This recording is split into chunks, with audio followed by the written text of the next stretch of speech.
आपका धंधा भी 1 करोड़ पे अटका हुआ है, 10 करोड़ नहीं जा पा रहा है, ओनर डिपेंडेंट मॉडल आप नहीं बना पा रहे हो, आप बिजनेस के अंदर एक एम्प्लॉय बन के रह चुके हो और बिजनेस को स्केल अप नहीं कर पा रहे हो। देखो फ्रेंड्स, अगर आप ओनर डिपेंडेंट मॉडल नहीं बनाओगे, मैनुअल सिस्टम्स तैयार नहीं करोगे, ऑटोमेशन तैयार नहीं करोगे, डैशबोर्ड तैयार नहीं करोगे, केपीआई KRA तैयार नहीं करोगे, हायरिंग के सिस्टम तैयार नहीं करोगे, तब तक आप 1 करोड़ में फंसे रहोगे। 10 करोड़ 100 करोड़ नहीं जा पाओगे। जितना नंबर इस साल कर रहे थे वही सेम नंबर आप अगले साल करोगे और सेम नंबर्स के ऊपर आप अटके रहोगे। नमस्कार दोस्तों, मेरा नाम भोपरीत सिंह सोनी और सोनीस विजन चैनल में आपका स्वागत है। आज मैं आपको बताऊंगा कैसे आपको धंधे को स्केल अप करना है। बहुत सारे लोग ऐसे होते हैं जो 1 करोड़ 2 करोड़ 5 करोड़ हिट कर जाते हैं। अब 1 करोड़ से 10 करोड़ जाना कैसे वो मालूम ही नहीं होता। 1 करोड़ ही कर रहे हैं, सालों साल 1 करोड़ 10 लाख हो गया, 1 करोड़ 20 लाख हो गया। अब 10 करोड़ करने में उनको 100 साल चाहिए। तो कैसे फास्ट ग्रोथ करी जाती है धंधे के अंदर। देखो, अगर आपको धंधे को बड़ा करना है ना, तो सबसे पहले ओनर डिपेंडेंट मॉडल, ये सबसे खराब चीज होती है बिजनेस के अंदर। मतलब ओनर है तो काम बढ़िया होगा, सेल्स बढ़िया होगी, सर्विस बढ़िया होगी, हर चीज बढ़िया होगी। ओनर नहीं है तो काम बिगड़ जाएंगे।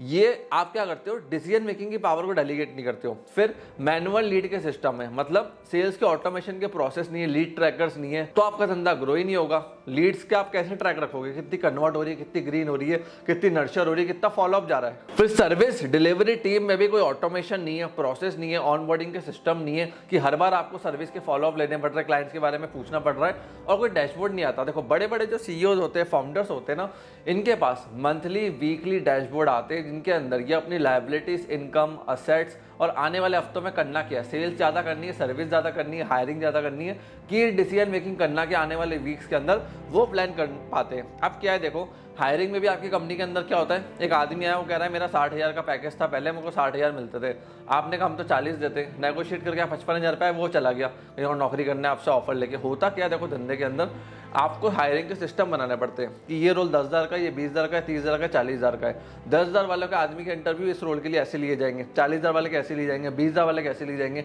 हायरिंग का सिस्टम प्रोसेस होते नहीं है। आप बार बार जेडी बनाते रहते हो, आदमी आते रहते हैं, जाते रहते हैं। बड़ी कंपनी के प्रोसेस फिक्स होते हैं। अगर आदमी का पैकेज 20,000 का है और उसका प्रोसेस सेट है, SOP बनाया हुआ है कंपनी ने, तो कोई भी n नंबर ऑफ आदमी आ जाए उस पोजीशन के लिए, वो इसी लेवल के आदमी को हायर करेंगे, उसको ऊपर नीचे हल्का सा भी नहीं करेंगे। तो वो SOP प्रोसेस आपको स्ट्रिक्टली फॉलो करना पड़ेगा। फिर होता है माइंडसेट शिफ्ट। देखो, एक चीज होती है डूअर, मैं हर चीज खुद करूंगा, पार्ट खुद लगाऊंगा। एक होता है डिजाइनर, मैंने सिस्टम बना दिया, प्रोसेस बना दिया सेल्स का कि लीड का सिस्टम ये रहा, सेल्स की स्क्रिप्ट ये रही, रेवेन्यू ऐसे आएगा, शीट में ऐसे डलेगा और ऐसे इंसेंटिव का पे आउट मेरे सेल्स टीम को हो जाएगा।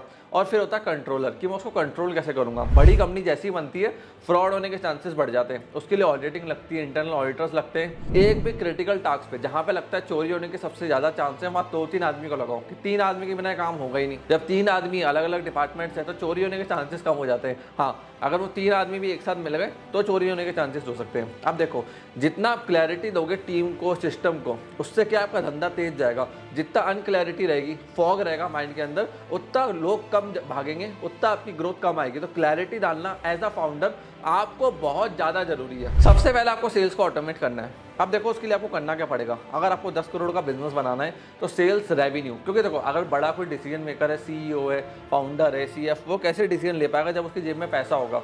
तभी तो आप नया ऑफिस ओपन कर पाओगे, हायरिंग कर पाओगे, बंदे रख पाओगे, सॉफ्टवेयर रख पाओगे, सिस्टम रख पाओगे। आप क्या है, आप लोग टूल सिस्टम इनको इंप्लीमेंट नहीं करते हो। जैसे CRM हो गया, जोहो हो गया, कस्टम CRM हो गया। आप देखो, शुरुआत में आप एक्सेल शीट्स पे जाओ, जोहो पे जाओ, फ्री CRM टूल्स के ऊपर जाओ। मार्केट के अंदर गूगल पे जाओगे, हजारों टूल्स एंड सिस्टम आपको मिल जाएंगे। आपको चाहिए कि हम आपको गाइड करें तो इस नंबर के ऊपर व्हाट्सएप कर देना, मेरी टीम आपको CRM के ऊपर गाइड कर देगी। अब उससे क्या होता है, ये आपके सारे सेल्स के फनल ऑटोमेशन में आ जाएंगे। अब उसके बाद आपको क्या देखना है कि जब मैं सेल्स का सिस्टम बना रहा हूँ तो लोगों के इंसेंटिव, सैलरी फिक्स रखूँ।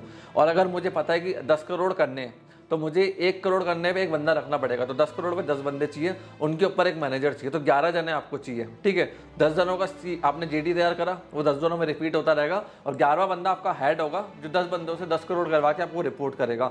उस पर उसका इंसेंटिव होगा 11वें बंदे का कि वो 10 करोड़ जब लोगों से करवा के दे रहा है, आपको मार्जिन ला के दे रहा है, प्रॉफिट ला के दे रहा है, रेवेन्यू ला के दे रहा है, तो उसको आप कितना इंसेंटिव दे रहे हो। तो जब उसने 10 करोड़ का टारगेट हिट करा तो आपने उसको एक इंसेंटिव दे दिया फिक्स सैलरी के बाद। फिर होता है ऑनबोर्डिंग ऑफ क्लाइंट्स, कि आप कैसे मार्केटिंग कर रहे हो, आपकी लीड्स कहाँ से आती है।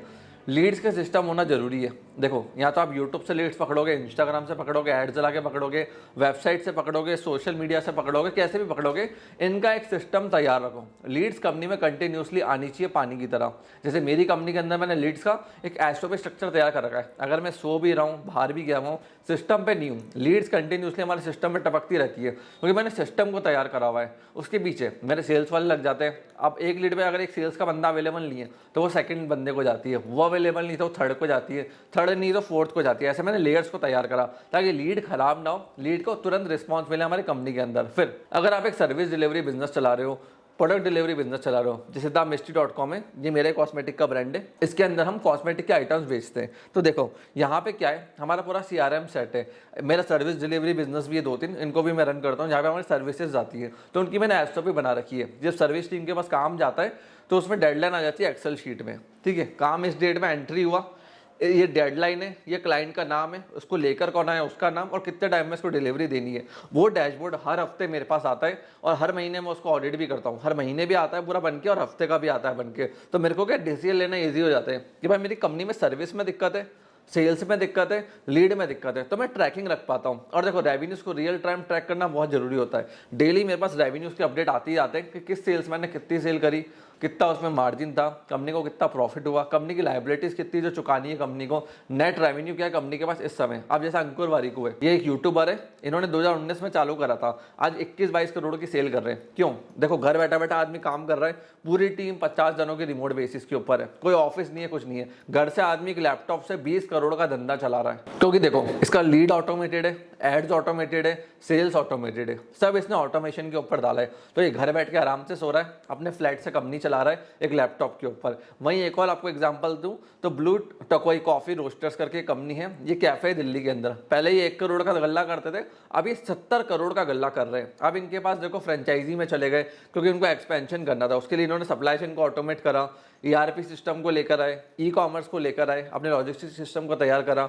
इनकी वेबसाइट को अच्छे से तैयार करा। आज इनको ट्रैफिक भी अच्छा खासा मिल रहा है। एक प्रवेश दिए, ये फर्नीचर बेचते थे, 2020 में 1 करोड़ की सेल करते थे, आज 50 करोड़ की सेल कर रहे हैं और अगले आने वाले 5 साल में 100 करोड़ का पैन इंडिया सेल का प्लान कर रहे हैं। पिज्जा स्टोरी भी मेरा क्लाइंट है, ये पहले एक आउटलेट पे था, अब 5 से ज़्यादा आउटलेट चला रहा है। अब देखो इनके फाउंडर्स ने ईमेल्स के ऊपर अपने ERP को, सिस्टम्स को, CRM को तैयार करा है कि डेली ईमेल के ऊपर पूरी रिपोर्टिंग आती है हर आउटलेट की, कितना प्रॉफिटेबल है, कितनी सेल हुई है और कहाँ किस आउटलेट पे कितनी दिक्कत होने वाली है, सामान की कमी पड़ने वाली है, सब ईमेल पे डैशबोर्ड बन के आ जाता है। तो ईमेल से ही कंपनी को मैनेज कर लेते हैं। देखो अगर आपको ऑटोमेशन करना है, 10, 15, 20 करोड़ जाना है, 10x जाना है, तो आपको कंपनी के अंदर मिनी CEOs तैयार करने पड़ेंगे। अब एग्जांपल लूं, आप XYZ कपड़ों का बिजनेस कर रहे हो, आगे बढ़ने के लिए सेम प्रोडक्ट पे नहीं बढ़ सकते, प्रोडक्ट में आपको मार्केट अंडरस्टैंडिंग बढ़ानी पड़ेगी और सोचना पड़ेगा। 10 करोड़ जाने के लिए आपको प्रोडक्ट में R&D करना, दिमाग लगाना, वहां सोचना। तो एक मिनी CEO वर्जन आपको तैयार करने पड़ेंगे कंपनी के अंदर, जो कोई आपका सेल संभाल ले, कोई गल्ला संभाल ले, कोई प्रॉफिट संभाल ले, और इन लोगों की तनख्वाह अच्छी दो, बट इंसेंटिव तभी दो जब आपके 10, 15 करोड़, 20 करोड़ के टारगेट अचीव हो रहे हो। जो टॉप हेड है उसको तभी इंसेंटिव दो जब वो टारगेट को हिट कर रहा हो। वो टारगेट को हिट नहीं कर रहा, विदाउट उसे आप उसको इंसेंटिव दे रहे हो, मतलब नहीं है। आप फाउंडर हो, हायरिंग में एफर्ट डालो, इंडीड पे जाओ, लिंक्डइन पे जाओ, न्यूज़पेपर एड्स दो, सोशल मीडिया एड्स दो, थोड़ा एडवर्टाइजमेंट में पैसा लगाओ, अच्छे लोग पकड़ो, उनको धंधे पे लेकर आओ। लीडर्स मतलब जो 10-10, 20-20 लोग संभाल सके, आपके लिए रेवेन्यू ला सके, ताकि आप आगे और एक्सपेंशन कर पाओ। उसके बिना नहीं कर पाओगे। लीडर्स को लाने का सोचो जो आपके बिहाफ पे लोग चलाए, 10-15 लोग, 20 लोग, और आपको प्रॉफिट ला के दे। तो फ्रेंड्स ऐसे ही आप 10 करोड़ जा सकते हो अगर आप 1 करोड़ पे हो। किसी भी धंधे को 10x किया जा सकता है, बस वही है, नई लीडरशिप लाना, नया टैलेंट लाना और उनके टारगेट्स बड़े बड़े रखना, ताकि उनको बड़े टारगेट्स हिट करने पे ही इंसेंटिव मिलेगा, तभी वो आपके साथ माइंड मैच करेंगे और बड़े नंबर हिट करके देंगे। फ्रेंड्स आपके कोई डाउट रह गए, क्वेश्चंस रह गए, कमेंट सेक्शन आपके लिए ओपन है, कमेंट सेक्शन में कमेंट कीजिए, मैं तुरंत उसका आंसर करूंगा। आपने इस वीडियो को देखा, हम लोग अपने पेरेंट्स सपोर्ट दिया, उसके लिए धन्यवाद।